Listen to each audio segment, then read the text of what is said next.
80% des tulipes produites au monde aujourd'hui sont hollandaises. Ça ne remonte pas d'hier parce que c'était un peuple de voyageurs, comme vous le savez, à travers le monde. Et ils ont ramené de Turquie les premiers bulbes qu'ils trouvaient jolis. Et ils les ont amenés, ils ont créé une véritable industrie qui demeure encore aujourd'hui. Ça, c'était dans les années 1500. Mais en 1637, pour être précis, les bulbes étaient tellement prisés qu'ils avaient atteint des niveaux de prix exorbitants. Tout le monde se jetait sur la production des tulipes, faisait de la vente à terme, c'est-à-dire qu'ils allaient voir les horticulteurs en disant « Voilà, vous nous plantez 10 000, 100 000 tulipes, on vous les paye à ce prix-là, dès qu'elles sortent de terre. » Entre-temps, ceux qui avaient traité des marchés comme ça les revendaient à d'autres spéculateurs qui rachetaient les titres des ventes à terme et qui les revendaient encore à d'autres et revendaient à d'autres, et si bien que le cours est monté, mais c'est devenu tellement important qu'en 1637, à un marché, parce qu'il y avait des marchés réguliers, pas un acheteur ne s'est présenté à ce marché. C'est une panique générale qui s'en est suivie. Or, la vérité, c'est qu'ils ont tous été malades. Il y avait la peste bucolique qui ravageait un peu toute l'Europe. C'est une vraie bulle financière qui s'était créée avec ces transactions virtuelles. Parce qu'ils revendaient, ils n'avaient jamais vu une tulipe, mais ils se revendaient les papiers entre eux, quoi. Et du coup, tout a chuté.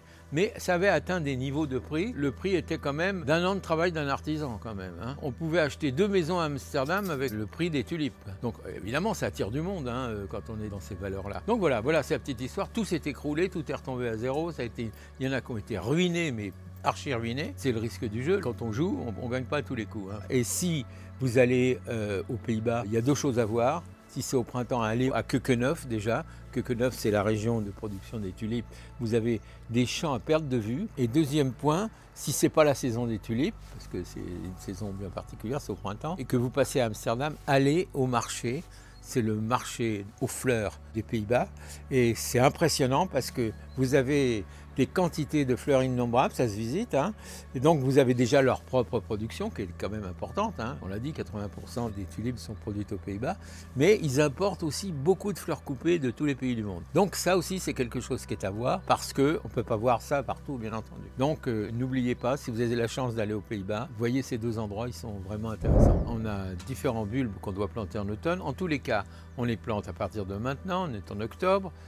Avant décembre en tout cas, donc vous avez en gros octobre-novembre pour les planter. Avant les grands froids de toute façon, avant décembre si c'est possible. Alors ici on a fait une sélection de bulbes, on a des jacinthes, on a des tulipes, on a des crocus, on a des narcisses, du muscari. On essaie de travailler avec différentes espèces. Parce qu'on aime bien les présentations un peu à l'anglaise, c'est-à-dire un petit peu mélanger différentes espèces. Une précaution à prendre, c'est bien enterrer le bulbe. Alors le bulbe, on va l'enterrer du double de sa hauteur. Si on veut respecter la profondeur, c'est 2 fois ça. Donc on va y aller, sachant qu'on va mettre au milieu, on va essayer de mettre les plus hautes pour avoir les plus basses en dégradé, et pas l'inverse, parce que si vous mettez les plus petites au milieu et les grandes au bord, ce ne sera pas très esthétique votre truc. Alors les plus grandes, comme je vous l'ai dit, assez profonds parce qu'ils sont assez épais. On fait selon son aspiration. Donc si on aime les jacinthes, on va mettre des jacinthes. Si on aime les crocus ou les tulipes, on va mettre des tulipes. On va essayer de jouer avec les différentes espèces et les différentes épaisseurs. Ça, c'est ce qu'on va faire dans cette potiche-là. C'est ça qu'on aime. Alors par contre, on va essayer de faire avec une autre potiche qui sera non plus hétérogène comme celle-ci, qui réunit plusieurs espèces différentes, mais qui sera homogène. Donc parce que là aussi c'est quelque chose qu'on aime bien. Ça c'est pour quand on fait ça en potiche pour décorer sa terrasse, son balcon, etc. Donc ça va rester dehors tout l'hiver. Voilà, ici on a déjà une présentation. La deuxième on va essayer de la faire homogène, rien qu'en tulipes. Alors ces tulipes variées, ne sont pas toutes de la même couleur. Essayons de garder la bonne hauteur. Pour que, vous voyez, vous avez encore les anciennes racines en dessous, la pointe est là, c'est la pointe vers le haut, bien sûr. Alors, donc ça, on le met là, on l'enterre 2 fois l'épaisseur du bulbe. Pour une cohérence, on essaie d'avoir toujours un nombre impair, soit 7, soit 9, soit 13 dans la potiche, ça dépend de la surface de la potiche et tout, bien sûr. On peut le faire avec les doigts, mais avec un transplantoir, ça marche aussi. On peut en faire aussi sur la pelouse, aux endroits que vous estimerez intéressants, et je vais vous montrer comment on fait. Et puis on arrose, comme après chaque plantation, il faut arroser un peu. Bon, l'intérêt quand même pas mal humide, mais on arrose un petit peu quand même, ça finit bien la plantation, ça suffit.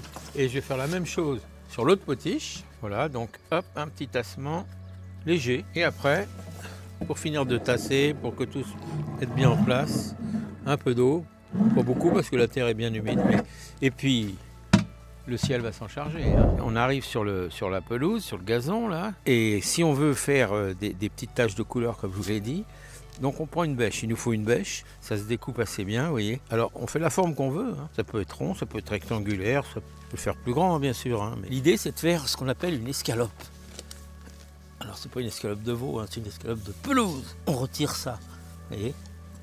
Là on ameublit un petit peu, parce qu'il faut qu'on puisse planter nos oignons. Et après on viendra recouvrir, quand on a décaissé notre gazon comme ça, on va pouvoir y mettre nos bulbes. Donc ici on a des tulipes, on a des narcisses, on a des jonquilles. Voilà, elle n'est pas très grande là, donc on va pas non plus en mettre énormément. Et quand on a fait tout ça, on va arroser avant de remettre la terre. Alors la terre, elle est incorporée à nos escalopes, vous avez compris? Vous voyez, c'est un peu le même principe que ce qu'on a fait dans les potiches. Hein. Et après, on va remettre nos escalopes par-dessus, vous voyez? Voilà, là on est là.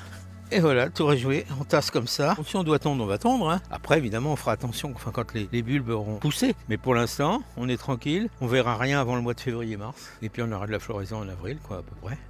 Donc voilà ce que je voulais vous montrer. Ça, on peut en faire à différents endroits. On peut faire une bordure, si on veut. C'est à votre inspiration, hein, bien sûr. Vous ferez certainement mieux, j'en suis sûr, même parce que c'est pas compliqué. En attendant, je vous souhaite le meilleur et je vous dis à bientôt, les amis.